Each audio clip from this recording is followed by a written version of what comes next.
வாழ்க வளமுடன். இச்சை எழும்போது காரணம் கண்டிடு. இச்சை முடிந்திட சூழ்நிலை பார்த்திடு.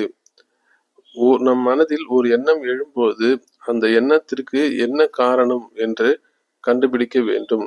அதாவது நமக்கு ஒரு பொருளை பார்த்து வாங்க வேண்டும் என்று தோன்றினால் எதன் காரணமாக அதை நாம் வாங்க வேண்டும் என்று ஆராய வேண்டும். இதை மகரிஷி அவர்கள் ஆசை சீரமைத்தல் என்ற பயிற்சியின் மூலமாகவும் எண்ணம் ஆராய்தல் என்ற பயிற்சியின் மூலமாகவும் நமக்கு கற்றுக் கொடுத்து உள்ளார்கள். எனவே எண்ணத்தை மிகவும் ஆராய்ச்சி செய்து நமக்கு தேவையான பொருள்களை மட்டுமே வாங்க வேண்டும் என்பதையும் நாம் புரிந்து கொள்ள வேண்டும்.